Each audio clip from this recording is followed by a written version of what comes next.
할렐루야. 따라합시다. 나는 무엇으로 살 것인가? 세상을 사는 사람들의 공통점은 대체로 이런 것들입니다. 나는 누구인가? 또 나는 어떻게 살아야 되는가? 나는 무엇으로 살아야 되는가? 나는 무엇을 위해서 살아야 되는가? 다들 그죠? 그런 생각들을 하면서 살 겁니다. 특별히 그리스도인들은요, 반드시 생각해야 될 것이 하나 있습니다. 그리스도인들은 하나님의 자녀들입니다. 하나님을 믿는 사람들입니다. 이 사람들은 무슨 생각을 해야 될까요? 나는 무엇으로 살아야 될 것인가? 다시 한번 따라해 보실래요? 나는 무엇으로 살아야 될 것인가? 자, 이 물음은 뭡니까? 이 물음에 대해서 제대로 감동을 받을 수 있는 사람은 나는 하나님의 뜻대로 살아야 되겠다. 그런 사람들은 이 질문에 대해서 굉장히 가슴속 깊이 이 질문이 다가올 것입니다. 이 질문에 대한, 다시 말씀드리면 나는 무엇으로 살 것인가? 이 질문에 대한 해답이 우리를요, 보람 있게 살게 한다는 겁니다. 그런 말이 있잖아요. 사람이라고 다 사람이냐? 사람다워야 사람이지. 교인이라고 다 교인이냐? 하나님의 뜻대로 살아야 교인이지. 그렇게 말할 수 있잖아요. 그죠?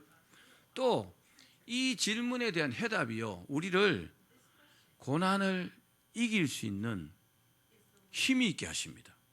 그래서 힘이 들고 어려워도 나는 이 힘으로 사는데, 그래서 어렵지 않습니다. 잘 이겨낼 수 있습니다. 오늘 본문 말씀에 이 질문에 대한 해답이 있습니다. 여러분, 오늘 말씀을 통해서 나는 무엇으로 살 것인가? 여기에 대한 해답을 얻는 그런 복된 시간이 되기를 축원합니다. 오늘 말씀을 좀 더 구체적으로 한번 살펴봅시다. 갈라디아서 3장 1절 말씀 다시 한번 읽읍시다. 시작. 어리석도다 갈라디아 사람들아, 예수 그리스도께서 십자가에 못 박히신 것이 너희 눈앞에 밝히 보이거늘 누가 너희를 꾀더냐? 사도 바울이 갈라디아 교인들에게 말하면서 이 사람들이 어리석은 사람들아, 누가 너희를 꾀더냐? 이렇게 지금 말씀하고 있잖아요. 그죠? 그러면서 뭐라고요? 어리석다 그래요. 갈라디아 교인들이요, 믿음이 없는 사람들이 아닙니다. 이 사람들은요, 다 성령 받은 사람들이요. 근데 어리석다고 이렇게 말씀합니다. 근데요, 오늘 이 어리석다는 이 말씀이 갈라디아 교인들에게 하는 말씀이지만 또 이 성경을 통해서 우리에게 하시는 말씀입니다. 성경에 두 종류의 어리석은 사람들에 대해서 말씀합니다. 첫 번째 어리석은 사람이 누굴까요? 누누이 강조합니다. 자기 소유의 본능으로 살아가는 사람들. 자기 소유로 말미암아 자기가 살 수 있다고 생각하는 사람들. 이 사람들을 보고요, 어리석다고 말씀합니다. 이 사람들은요, 자기 소유가 자기를 지켜준다고 생각합니다. 또 그 소유가 자기가 살아가야 될 힘이고 또 살아가야 될 이유도 거기 있다. 이렇게 생각하는 거죠. 아이들을 잘못 교육시키면요, 나는 어떻게든 돈만 많이 벌어야지 이렇게 자라갑니다. 그렇습니다. 목표를요, 돈 버는 데에 둡니다. 사람이 아닙니다. 사람이라고 말할 수 없어요. 물론 사람에게는 이런 소유의 본능이 있습니다. 어떤 걸까요? 사람은 외에 없이 더 좋은 음식을 먹고 싶어 합니다. 더 좋은 옷을 입고 싶어 해요. 또 더 많은 소유와 더 많은 재물을 쌓아놓고 오랫동안 그것을 누리며 행복하게 살기를 바랍니다. 맞습니다. 그리고 그것을 또 자랑합니다. 또 그것을 통해서 내가 남보다 더 낫다는 생각을 하고 그걸 통해서 남을요, 이렇게 다른 사람을 지배하려고 합니다. 돈으로 지배하고 권력으로 지배하고 지식으로 지배하고 말입니다. 그러나 소유라는 것은 이런 겁니다. 중국에 장자라는 사람이 있습니다. 그 사람의 책이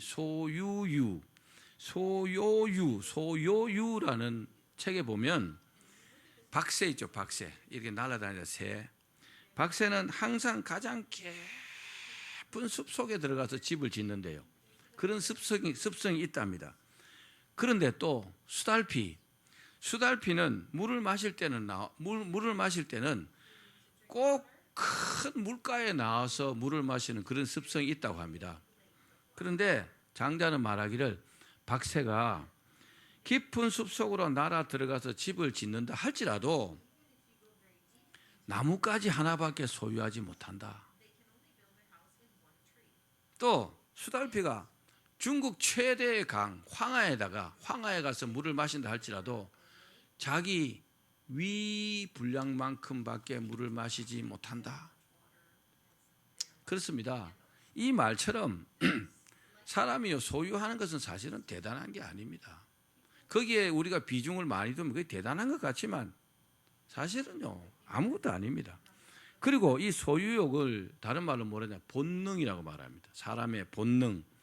이 본능을 조절하지 못하면요 어떠냐, 내 마음의 자유를 빼앗겨 버립니다. 내가 정말 자유롭게 살 수 있는데 요즘은 자연인이다 뭐 이런 프로그램 잘 나오죠, 그죠? 뭐 40, 50, 60, 70대에서 막 산에 들어가서 그렇게 사는 사람 있잖아요. 너무너무 행복하다 그래요. 그렇죠? 그 사람들 가진 게 없는데 돈도 별로 벌지 못할 텐데 너무너무 자유롭다 그러고 너무너무 행복하다고 이렇게 말해요. 이 설교를 준비하면서 그 자연인이라는 그 프로그램을 많이 생각해 봤어요. 아 정말 그렇겠다 그런 생각이 들었어요. 그렇습니다. 어떤 분은요 돈으로, 어떤 사람은 권력의 힘으로, 어떤 사람은 지식의 힘으로 삽니다. 또 그걸 또 즐깁니다.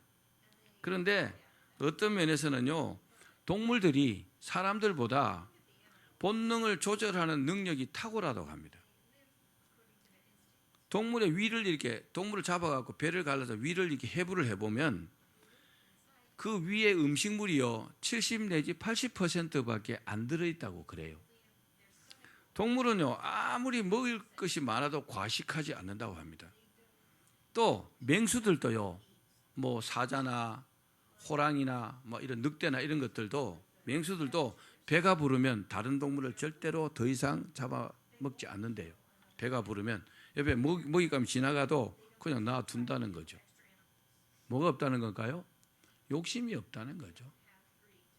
우리도요 밥을 먹을 때 배가 터지도록 먹지 말고 아 조금 더 먹었으면 좋겠다 그때 숟가락을 탁 놓으면 훨씬 더 날씬할 겁니다. 이 다이어트의 최고의 비결 같아요. 자, 누가복음 12장에 보면은 소유가 전부인 줄 아는 부자가 있습니다. 이 사람 뭐라고 말합니까? 내 영혼아 여러 해 쓸 물건을 많이 쌓아두었으니 평안히 쉬고 먹고 마시고 즐거워하자. 그러니까 그 말에 주님께서 뭐라고 합니까? 이 어리석은 자여 그렇게 말씀합니다. 어리석다. 한마디로 소유로 사는 사람은요 정말 어리석은 사람입니다. 돈을 좀 많이 갖고 있는 사람도 있고 좀 적게 갖고 있는 사람도 있겠죠, 그죠? 근데 그게 전부가 아니라는 사실입니다. 기억하길 바랍니다. 두 번째는 따라합시다. 율법으로 살아가는 사람들. 이 본문에 보면 율법으로 사는 사람들도 어리석은 자다 그랬어요. 자, 이 세상에는 이 소유의 허상을 깨달은 사람도 있어요. 그래서 한 걸음 딱 더 나갑니다. 이 사람은 뭐냐? 자기가 어떤 나름대로 기준을 딱 정해놔요. 종교와 관련도 있습니다. 전부는 아니고. 그리고 자기가 나름대로 딱 기준을 정해놓고 거기에 딱 얽매여가지고 그것을 철저하게 지키며 삽니다. 또 그것을 잘 지키면 어떤 보상이 있을 것이라고 생각하고 삽니다.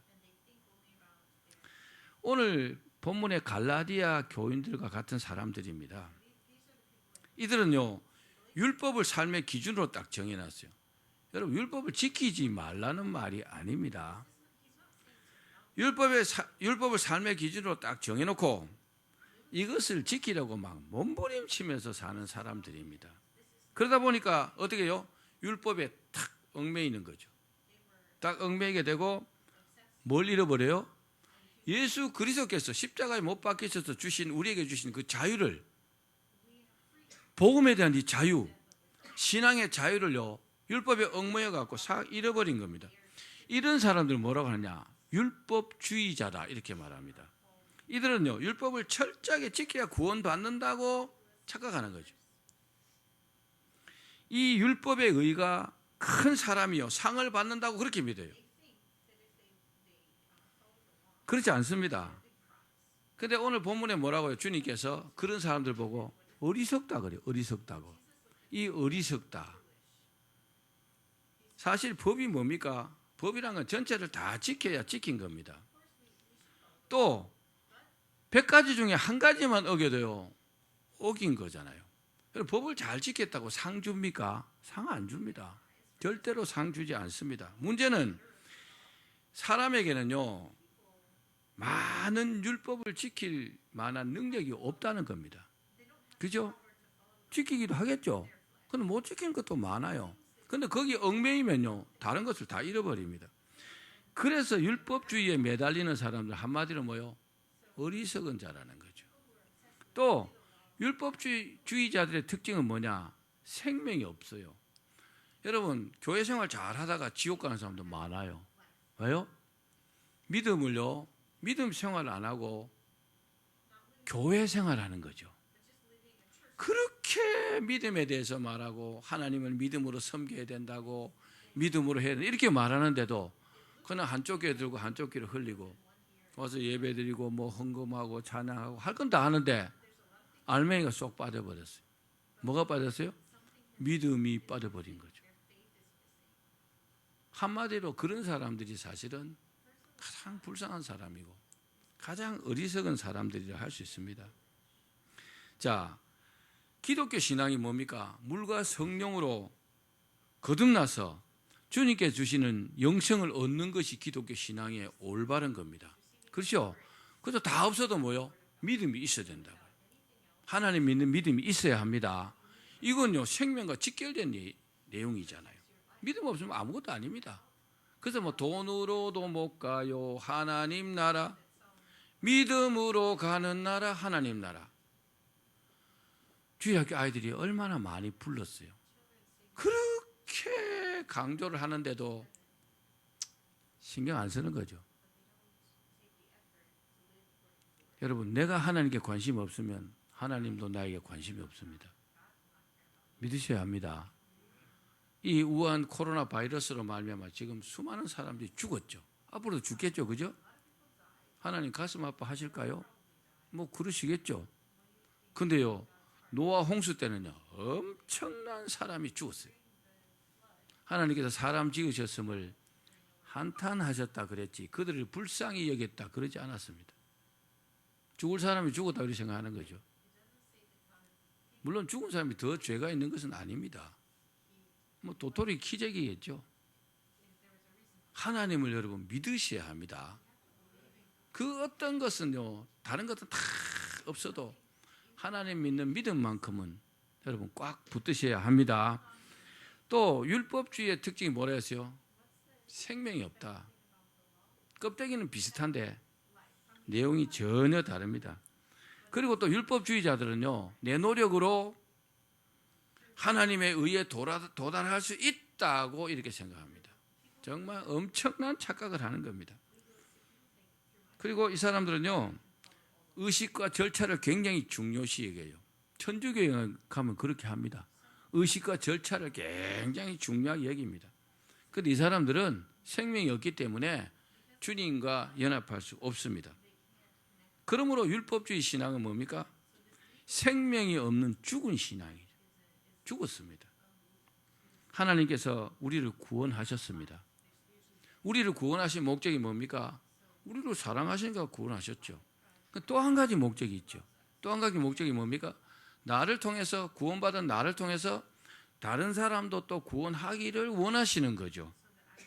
아멘. 그런데 율법주의자들은 뭡니까? 정말 자기 중심으로 살아요. 자기 중심으로 살고 하나님의 뜻과는 정말 무관한 종교입니다. 아주 하나님 뜻과는 거리가 멉니다. 또한 율법주의는요, 자기의 의를 이렇게 내세워요. 바리새인들은 율법을 지키는 열심이 아주 특심이었어요. 정말 철저하게 지켰습니다. 그렇게 지켜야 하나님 앞에 나갈 수 있다고 믿었어요. 근데요, 결과가 어땠어요? 예수님께서 그들을 보고 뭐라 했어요? 이 독사의 자식들아. 율법 지키는 걸로 말하면요, 이방인들하고 또 초기에 예수 믿은 자들하고는요, 비교가 안 될 만큼 철저하게 지켰어요. 근데 독사의 자식들아 그랬어요. 왜 그랬을까요? 믿음이 없는 거죠. 아니, 독사의 자식들이 무슨 말입니까? 이 마귀 새끼들아 이 말이잖아요. 얼마나 큰 저주입니까? 독사가 마귀를 의미하는 거잖아요. 뱀이 용이요. 지옥 가잖아요. 이 지옥 갈 자들아 이 말이잖아요. 와, 우리가 그런 말씀 읽으면요, 정말 마음에 영향을 받아야 합니다. 많은 사람들은 자격이 있어야 구원을 받는다고 생각합니다. 그럴까요? 또 하나님 앞에 내세울 게 뭐가 있어야 복 받는다고 생각합니다. 그런데요, 아닙니다. 우리는요, 하나님의 긍휼과 하나님의 그 사랑으로 구원을 받는 줄로 믿기를 바랍니다. 사랑하는 여러분, 우리는 무엇보다도 주님을 믿는 믿음으로 살아야 합니다. 그래야 오늘 죽어도 후회하지 않습니다. 믿음으로 사는 사람들은 율법을 통해서 자기의 죄를 깨닫습니다. 아, 내가 이렇게 하는 게 죄구나. 그리고 또요, 내 힘으로는 구원받을 수 없다는 사실을요, 확실하게 합니다. 그래도 자기 의를 내세우지 않습니다. 그래서 오직 주님의 능력만을 의지합니다. 주님의 능력을 의지하니까 어떻게 할까요? 항상 주님께 기도하겠죠. 하나님께서 자기를 사랑하신다는 사실도 믿습니다. 그래서요, 오직 주님만 믿고 내 인생을요, 주님께 이렇게 맡기는 거죠. 이 사람이 어떤 사람이요? 믿음의 힘으로 사는 사람입니다. 여러분이 그러기를 바랍니다. 여러분, 우리 믿음이요, 지성이면 감천이다 이런 게 아닙니다. 그렇게 생각하시면 안 돼요. 그것만은 아니라고요. 하나님을 섬길 때 정성이 있어야 되겠죠.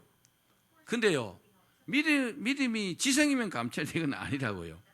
무슨 말입니까? 사람의 어떤 정성과 도덕적인 행위와 착한 일로 하나님의 인정을 받으려고 하면 안 된다는 거죠. 하나님의 인정을 받는 길은 무슨 길입니까? 믿음이 가장 우선시합니다. 믿음을 내세우셔야 합니다. 믿음을 내세우면요, 정말 하나님 기뻐하시는 거죠. 사랑하는 여러분, 어떤 어려움이 있다 할지라도 하나님을 믿고 그리고 담대하게 믿음으로 사시기를 바랍니다. 그러면 우리가 이런 믿음으로 살려면 몇 가지를 잊지 말아야 돼요. 뭐 다 아는 내용이지만 그죠? 잊지 말아야 될 두 가지 사실이 있습니다. 이 두 가지 사실 잊지 않아야 항상 믿음으로 살 수 있습니다. 그 두 가지를 말씀드릴게요. 첫 번째는 따라합시다. 하나님의 은혜. 하나님의 은혜를 잊어버리면 안 됩니다. 사람은요, 망각의 동물입니다. 너무 잘 잊어버려요. 하나님께 큰 은혜를 받아도요, 돌아서면 금방 잊어버립니다. 아주 하나님 축복하셔서 좋은 일이 생겼는데 감사한 마음이 금방 사라져 버립니다. 잘 잊어버립니다. 그래서 은혜는 물에 쓰고 원수는 돌에 새긴다 이런 말이 있어요. 참 맞는 말 같아요. 우리 갈라디아서 3장 2절 말씀 읽어봅시다. 시작. 내가 너희에게서 다만 이것을 알려 하노니 너희가 성령을 받은 것이 율법의 행위로냐 혹은 듣고 믿음으로냐. 갈라디아 교인들이요, 성령 받은 것이 율법을 잘 지켰기 때문이 아니라는 거죠. 물론 이 사람들도요, 율법을 잘 지켰기 때문에 성령을 받았다 이렇게 생각하지는 않습니다. 이 사람들이요, 성령 받은 것은 하나님의 말씀을 듣고 믿었기 때문이라는 사실을 잘 알고 있어요. 문제가 뭡니까? 잊어버렸다는 거죠. 하나님의 은혜를 잊어버렸다는 겁니다. 그게 가장 큰 문제라는 거죠. 어떤 사람 신앙 상담하면요, 목사님, 제가 옛날에는요, 정말 믿음 좋았어요. 정말 이렇게 믿었고 저렇게 믿었고 기도를 이렇게 했고 뭐 저렇게 충성했고 전도를 이렇게 하고 헌신했고 그런 말을 합니다. 지금은요, 다 잊어버린 거죠. 그 좋은 시절이 다 지나가 버립니다. 그 은혜에 대해서 과거 이야기를 자꾸 하는 사람은 지금이 안 그렇다는 말의 반증입니다. 여러분 그런 것을 회복해야 되겠죠. 자, 그렇습니다. 우리가 하나님의 은혜를 잊어버리면 뭘 잊어버리냐? 믿음을 잃게 됩니다. 믿음을 잃게 되면은 과거만 자꾸 떠올리게 됩니다. 1871년 영국의 그 탐험가 스탠리라는 사람이 있습니다. 이 사람이 그 당시에 리빙스턴이요 아프리카 선교를 하고 있었어요. 30년 동안 헌신하고 있었습니다. 그래서 찾아가고 이렇게 말했어요. 리빙스턴, 이제 그만 헌신의 삶을 끝내고 고국으로 돌아갑시다. 이렇게 말했어요. 그러니까 리빙스턴이 조용히 그 제의를 거절했어요. 거절하면서 여보시게 내가 아프리카에 선교하는 것은 그건 헌신이 아니오. 내가 지금 헌신하는 게 아니오. 나는 지금 하나님의 은혜에 내가 조그만 보잘것없는 내가 보답을 하고 있을 뿐이요. 이렇게 대답을 했다고 합니다. 그리고 이렇게 내가 하는 것은 나의 특권이요. 내가 하나님께 일할 수 있는 건 내가 특권이고 또 내가 영광스러운 내일을 기대하는 내가 희망이기 때문에 내가 이렇게 하는 거라고. 나는 이렇게 생각한다네. 현재의 고난은 장차 나타날 영광과 비교할 때 아무것도 아니기 때문에 나는 이 일을 당연히 기쁨으로 하는 거라고 그랬어요. 1년 후에 리빙스턴은요 무릎을 딱 꿇고 기도하는 모습으로 세상을 떠났다고 합니다. 그래서 사람들에게 많은 감동을 주었다고 합니다. 그렇습니다. 우리는요 하나님의 은혜를 잊어버리지 않으려면 늘 생각해야 돼요. 난 하나님의 은혜에 어떻게 하면 보답할까? 이 생각하는 사람은요 하나님의 은혜를 잊지 않습니다. 출애굽한 이스라엘 백성들이요 정말 은혜를 많이 받았죠. 10가지 재앙으로부터 홍해를요 마른 땅으로 건너고 또 마라의 쓴물을 단물로 바꿔주시고 또 오아시스로부터 불기둥과 구름기둥으로 만나와 메추라기로. 근데 이 사람들이요 조금 어려우면 하나님을 막 원망했어요.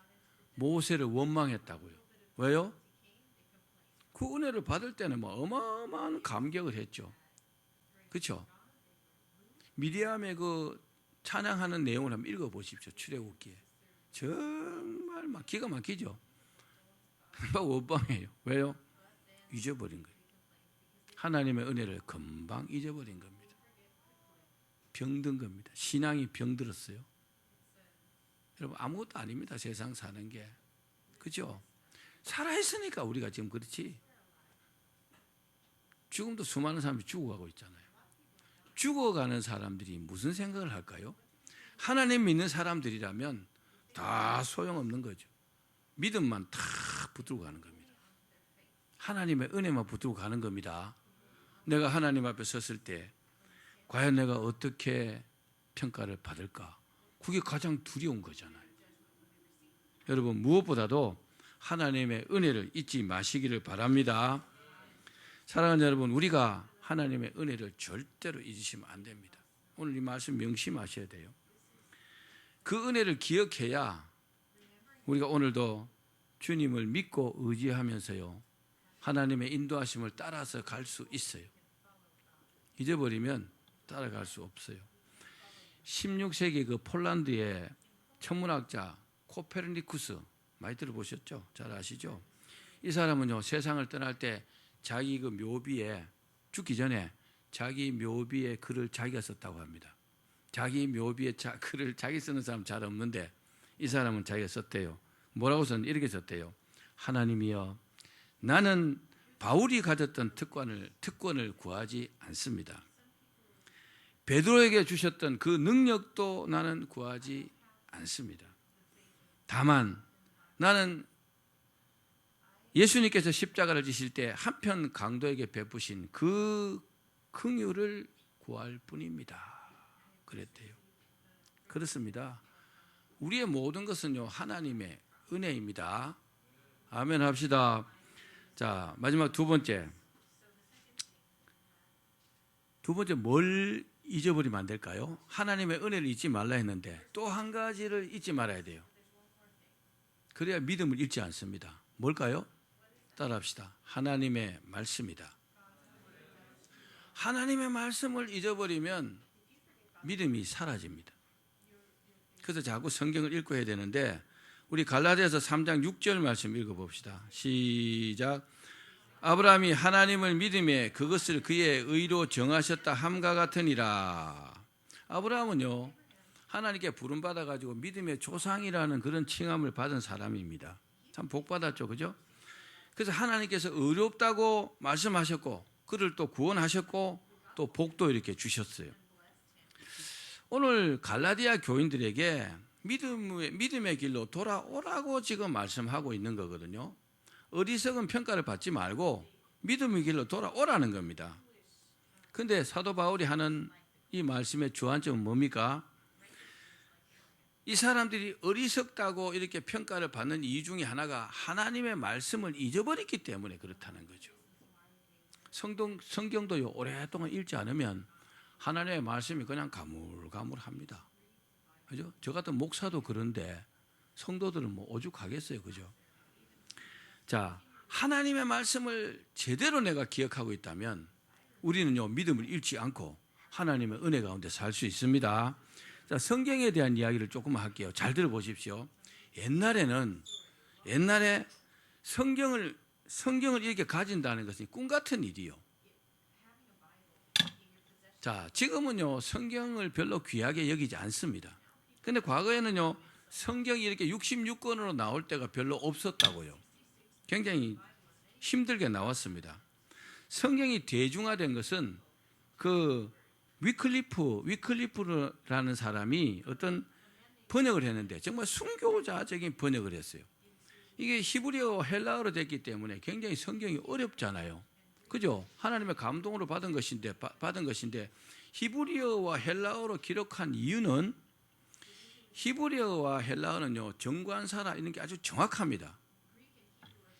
뭐 헬라어 같으면은 정관사가 많죠. 호, 헤토, 호야타, 투테스, 톤 정확하게 그걸 딱 지적하기 때문에 잘못 말할 수 없어요. 그래서 히브리어와 헬라어로 기록되어 있다고요. 근데 이걸 번역을 잘못하면요 큰일 나는 거잖아요. 근데 이 위클리프라는 사람이요 정말 순교적인 그런 어떤 심정으로 자기 목숨을 다해서 성경을 번역을 했어요. 그리고 1454년경에 인쇄술이요 구텐베르크를 통해서 인쇄술이 굉장히 발전됐어요. 자, 예수님 오시고 난 이후에 이미 한 1400년 정도 지났어요. 몇 년요? 1400년. 그때까지 성경이 너무너무 귀했다고요. 그리고 그로부터 한 100년쯤 지난 다음에 1563년에 조지 폭스는 이렇게 말했어요. 성경에 들어있는 한 편의 글을 사기 위하여 성경이 이렇게 있는 게 아니고 그렇게 한 개씩 있다는 거죠. 이 한 편의 글을 사기 위해서 5마르크, 지금의 돈으로 한 5만 원, 6만 원, 요거 한 개를 사기 위해서 성경 말씀, 하나님 말씀이니까 요거를 사기 위해서 5, 6만 원 정도를 지불했다는 거죠. 또 영어로 옮긴 야곱의 글이나 또는 바울의 편지 그런 것을 몇 장을 사기 위해서 이 건초를 풀을 잘라갖고 건초를 막 산더미같이 이렇게 싣고 와야 그거 한 개를 살 수 있다는 거죠. 그만큼 하나님의 말씀이 귀했다는 거죠. 성경을 갖는 자는 꿈도 꾸지 못하는 겁니다. 그렇습니다. 성경이 얼마나 많은 사람들에게 소중한 존재라는 어떤 일화나 마찬가지잖아요. 그죠? 그리고 1540년에 드디어 그레이트 바이블이 나왔어요. 이런 성경이 나왔다고요. 나왔을 때 보너라는 사람이 성경 전체가 6권의 책으로 되어 있었대요. 이렇게 얇은 성경이 이렇게 두꺼웠겠죠. 그 6권의 책을 사가지고 교회에다 이렇게 두었대요. 교회에다가 두었는데 그런데 막 모든 사람들이 와서 그거를 좀 읽어보려고 하고 그걸 막 꼴똘히 보려고 하고 좀 빌려달라 하거나 막 이러니까 예배를 드릴 수가 없었대요. 성경 말씀을 보겠다는 거예요. 다른 데 몰려들어가고 예배를 드릴 수 없었대요. 그래서 뭐라고 했느냐면 도노가 이 무질서한 열광을 멈추지 않으면 내가 성경을 어디 가져가 딴 데 치워버리겠다고. 사람들이 성경을 보려고 그렇게 열광했다는 겁니다. 왜요? 하나님의 말씀이니까. 또 이 조지 폭스라는 사람은요, 사람들이 위클리프 성경을 얼마나 열심히 읽었는지, 또 성경을 손에 넣기 위해서 얼마나 큰 희생을 치렀는지에 대해서 뒤에 이렇게 말했어요. 신앙의 자유가 보장된 오늘날 말씀을 읽지 않는 우리가 너무나 부끄러워서 얼굴이 붉어진다. 아니, 성경 말씀이고 하나님께서 말씀하신 보석이 여기에 있는데, 하나님의 32,500가지 축복의 약속이 여기에 있는데 두고도 안 읽는다는 거죠. 왜 안 읽을까요? 하나님의 말씀의 가치를 인정하지 않는 거죠. 저는 하루에 많이는 읽지 않지만 어떤 일이 있어도 15장은 읽고 그 말씀을 묵상하고, 많이 읽을 때는 한 25장도 읽고 그럽니다.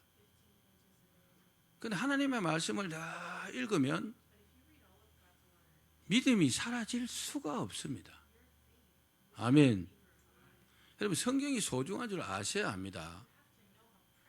과거에 중국이 주기의 장막이다 해갖고 복음이 들어가지 않았을 때 이런 일이 있었어요.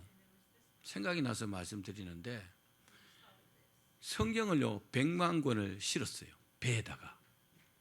근데요 세상에 미국 군함이 실었어요. 미국과 중국이 지금도 뭐 거의 적대적인 관계지만 그 당시는 더했죠. 중공일 때 이 미국 군함 100만 권의 성경을 싣고 그 중국의 그 군사항을 진입을 한 거예요. 거기 정박해갖고 성경을 다 내리고 이렇게 나올 동안에 아무 일도 없었다는 거죠. 할렐루야. 하나님께서 그들의 눈과 귀를 다 가리고요. 왜요? 성경이 보급돼야 되니까. 여러분, 성경 말씀이 귀한 줄로 믿기를 바랍니다. 여러분, 잘 되기 원하시죠? 그럼요, 성경을 읽어야 돼요. 성경 말씀을 차차 읽고 묵상하십시오. 그러면요, 그 성경을 읽으면서 하나님께서 수많은 은혜를 주세요. 제일 큰 은혜가 뭘까? 제일 큰 은혜가 내 믿음을 다 지켜주세요. 그리고요, 내가 갈 길을 지도해 주십니다. 내 인생에요 등불을 밝혀주시는 거죠. 깜깜한 어두움에 빛을 딱 비춰주십니다. 이렇게 가라고요, 저렇게 가라고요. 말씀을 읽어야 되겠죠? 여러분, 수학책 아무리 읽어도, 아니면 국어를 아무리 잘해도요, 거기에 진리가 있지 않습니다. 진리는 하나님 말씀밖에 없어요. 하나님 말씀 귀한 줄로 믿기를 바랍니다. 그래서 열심히 읽으셔야 돼요. 그리고 또 묵상하셔야 돼요. 그리고 그 말씀 붙들고 또 기도해 보십시오. 세상 살아가는 거죠. 걱정할 필요가 없습니다. 아멘. 말씀을 맺겠습니다. 여러분, 오늘 말씀에 갈라디아 교인들을 보고 어리석다 그랬어요. 이 사람은 잘 믿는 사람들이요. 그런데요, 잘못된 생각을 갖고 있는 거죠. 뭐가 잘못됐어요? 믿음으로 살지 않는 겁니다. 그러니까 우리는 한마디로요, 믿음으로 사셔야 돼요. 믿음으로 살려면 어떻게 될까요? 하나님의 은혜를 잊지 말아야 돼요. 하나님의 은혜를 잊지 않으려면 항상 감사한 마음으로 살아야 돼요. 또 하나님의 말씀을요 항상 읽으셔야 돼요. 그리고 그 말씀을 묵상하셔야 돼요. 여러분, 말씀 안에 길이 있습니다. 말씀 안에 축복이 있습니다. 그런 사람들은요 걱정할 필요 없어요. 살아있으면 하나님 지켜주시고 복 주시고, 죽으면요 천국 갑니다. 그런 저와 여러분 되기를 주의 이름으로 축원합니다.